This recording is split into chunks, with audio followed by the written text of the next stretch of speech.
Hey guys, my name's Tomatoanus, and on this day 2 years ago, I got my first record in Fallout 4. Last month, I went back and reviewed my first recorded speedrun in Fallout 4, and I thought it'd be fun to do the same with my first ever record, but not only just focus on critiquing my performance, but also talk about how the route has changed since 2 years ago, because there've been a good amount of discoveries and a lot of changes to the route. Now, if my memory serves me right, I was using an incredibly shitty mic at this time, and this is incredibly early on in my streaming career, so I hadn't really messed with audio settings yet, so this is probably going to be really hard to listen to. Compatibility. Run this program as an administrator. Okay, if that no quick save thing is gonna... That's actually way worse than I was anticipating. Fuck, that's bad. Hovering over my face the whole time. This is bringing back so many memories of just trying to fix my audio settings back when I started streaming, because my mic was so bad it would drop almost every S I said, so it made it sound like I had a really bad lisp.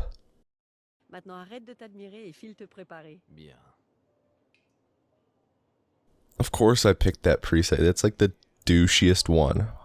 This is clearly before I've refined my tastes to always picking the Asian and the redhead, because I was clearly just a tool back then in picking the guy who looks like a complete douche nozzle. As for the whole entering the vault split, nothing really out of the ordinary, just a somewhat slow time with a 3:48. The only difference in the enter the vault split is just the stats we choose, but really all the difference is that we put fewer points into intelligence nowadays just so we level up at a different time. Oh, I don't want to do that yet. Live split might... You use live split? See, here's a perfect example of how fucking bad my mic was. It sounded like I was talking with a mouthful of peanut butter.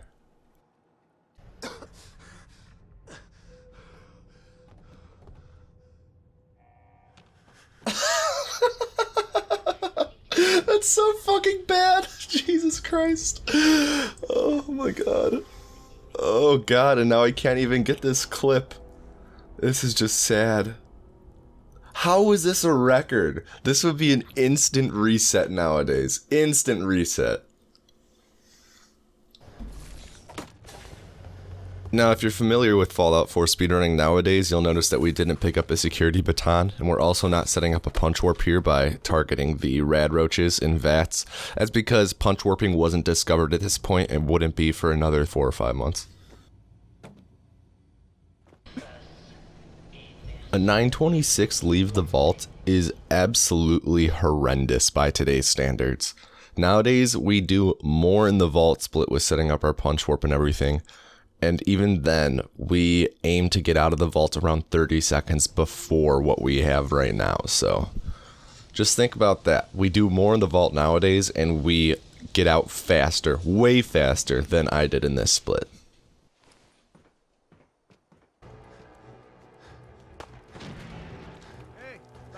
Yeah. Nowadays, with punch warping, we just trigger our punch warp right away on one of the raiders near the Museum of Freedom, so we discover it, and then we end up in the middle of the map, and then we kind of roundabout back to the Museum of Freedom a little later, and then do it then. But because we didn't have punch warping, we actually had to go through Museum of Freedom right now, because we get to the center of the map by cover sliding, which means we need to set up another cover slide inside of the Museum of Freedom, so we just do it all now. But in addition to not only doing the Museum of Freedom right now, we actually saved the Minutemen as opposed to just clearing them out to get the relay device off of Sturgis. Because at this point in Fallout 4 speedrunning, we actually sided with the Minutemen, and we really didn't do too much with the railroad other than talking to them to decode the chip. And because we're siding with the Minutemen and actually rescuing them, that means we have to do the shoehorned in Deathclaw fight that happens way too early on in the game. So, we would have to do this fight, get the minigun, and once we learned that we could just side with the railroad as opposed to the Minutemen, and it worked in terms of the speedrun, we could just drop this entire Deathclaw fight and save like a minute and a half alone there. So, overall, this split wasn't terrible, just some outdated strats with things that we have to do in this run but that we don't do nowadays, and also just some slowness and hesitation with killing the raiders and picking up the pipe pistols.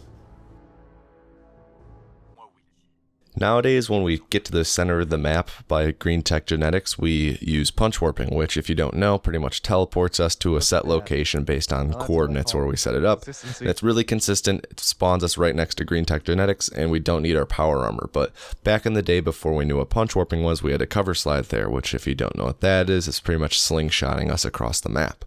Well, the thing with the cover slides is they're pretty inconsistent, and you can land in a wide area, and you never know exactly where you're going to land. So when we do this cover slide, we have to be in the power armor so we don't take fall damage. And then after we land, we have to run in the power armor to Green Tech Genetics where we drop off our power armor. And then we continue with the run. So really outdated strats here. Cover slides as a whole are typically slower than punch warping because of the fact that you have to fall more, and also you have to trigger it several times, which takes some time. So very outdated strats here. Super glad that cover sliding here isn't in the run anymore because it sucked and it caused some crashes. Yeah, he's having that issue too. One thing that I'm noticing throughout this run, especially in this little shopping segment, is just so many little things I'm doing are not as fluid. Like during the shopping segment, my menuing isn't as fluid, and then when I go to steal this fat man here, I kind of just look to the left, then look to the right, and then start moving, whereas nowadays it's all one motion where it's like left, right while moving. So just a lot of little things. That's where a lot of time save came from over the years, is just being more fluid with my movement and making sure to try and always be moving. After the shopping is when we run to Diamond City, and then we do our glowing sea run. Up to this point, outside of the vault split and the Minuteman split, nothing's really terrible. Everything's just a little slower than I'd be doing nowadays because naturally you get better over time, but not a terrible run, but just kind of sloppy in some segments like what we talked about with like being fluid with our movements and our menuing being a little slow. So not terrible, but definitely a bit hard to watch. I'm pretty sure this run had an incredible end game for the time, so we'll see when we get there. This Vault 114 split where we rescue Nick Valentine was probably the most difficult split in the run while it was still a thing. But watching this back, my clips were actually very smooth and very clean. The only thing is that I take a lot of time to line stuff up. Like if you watch, I take time to stop moving, quick save, and then start doing things. I just take a lot of time to set things up, which not really ideal when your objective is to always be moving and always accomplishing something, but I guess it's for safety to try and not lose the run, but kind of a pussy move, IMO. Like I mentioned though, this Vault 114 split isn't in the run anymore. A couple months after punch warping was discovered, we did a lot of work into trying to find an exact setup to punch warp directly to the end of Vault 114, so we didn't need to do all these clips and all and risk losing our run, and we were able to find a setup for it. But then we found a way to completely skip 114, so it's not a part of the run anymore. Instead, we run straight to DC. When we're in DC, we enter Nick's agency, and that'll cause him to spawn in there after we kill Kellogg, and we don't have to ever go into Vault 114 to rescue him because the game is buggy as hell. This Vault 114 split though was very clean, saved me a shit ton of time, and definitely put me on record pace. Overwhelmed when I get a good time for something, and I can't remember where to go. Don't meet beep beep doo pew. I dream about those dreary eyes. I never. Oh my god. That's a good song, dude. Why is Hot Sauce No. album? What the fuck? I have 49. So before with the railroad, we would strictly use them for decoding the Corsair chip, really nothing else. This pretty much constitutes just going to them, talking to them, and then standing around while Desdemona walks in and talks with Tom and he decodes the chip. There really isn't much to it. Nowadays, because we're part of the railroad, we're able to skip all of the side stuff with doing the Minutemen, which you'll see soon. But this means that there's more dialogue with them when we actually go to talk to them. But because of the way the railroad is set up, there's a lot more we can do to skip a bunch of dialogues, which we couldn't do with the Minutemen. So pretty much we do more stuff now with the railroad, and the run is more complicated because of that. But we do more things to skip it where we couldn't skip any of the stuff with the Minutemen. Now, in order to enter the Institute to beat the game in Fallout 4, you need to build a teleporter. And in order to build a teleporter, you have to be loyal to one of the factions in the game. You have to get to know them kind of well. This means that we have to do a loyalty quest for each of them. Now, for the Railroad, this involves retrieving Carrington's prototype, which is what we do currently, but for the Minutemen, it means doing a settlement quest. And this settlement quest was to go to Ten Pines Bluff and help the settlers there. Now, if it's been a while, at Ten Pines Bluff, there's 2 settlers who you have to help, and their quest is that they're having an ammo shortage, and you have to help them out and give them some ammo. So all we had to do is go and give them some ammo, and then the quest finished.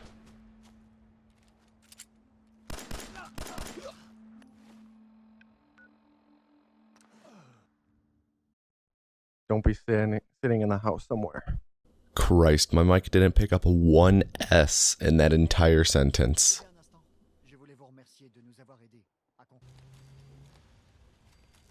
So I ended up gaining a lot of time for entering the Institute here compared to my previous run, but that's not because this split was particularly good.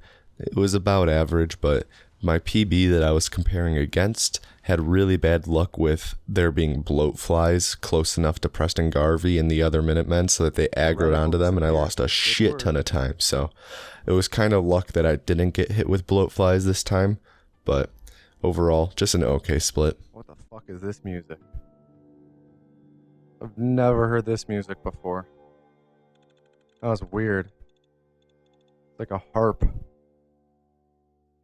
So this route incorporated 3 load warps at the very end. 2 of them were onto the Institute door, which is kind of generous with its timing, but the other one is on the Railroad HQ door, and that timing is a very small frame window where you're able to actually get it. So I actually failed it a handful of times here, so there was still a ton of room for improvement after I got this run. The one thing I really miss with this route, though, is the blue vagina that stays on your screen as you load warp around. It's something to do with being teleported but not actually teleporting. The part of the animation stays on your screen. It's a blue diamond, but it looks like a vagina. That's what we always called it. Overall, while this run was a record, it wasn't incredibly optimized. There was a ton of room for improvement, as we would see over the next month or two, as myself and KevBot43 would grind this down to a high 46 with pretty much the same strats. So take about 2 minutes off this time with the same strats, no major improvements. But I don't really have too much to say other than that. This run was okay. My mic was cringe. There were so many different excerpts I could have included in this, but I think just the few that I did pretty much got the point across of how bad it was. So I'm going to leave you with me looking at my splits for the first time in the back half of this run, because I used to hide them because I'd get nervous, and realizing that I just got my first world record. So I've been tomatoanus, and I hope you have an above average day.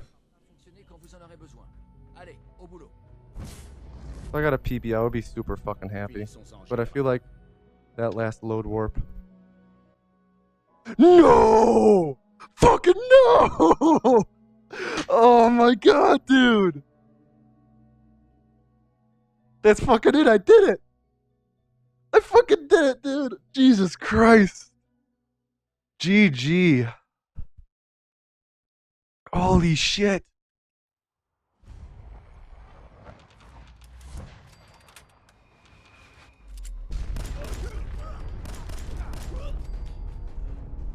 Oh, fuck, dude. I honestly thought I was behind like that whole time. Jesus Christ.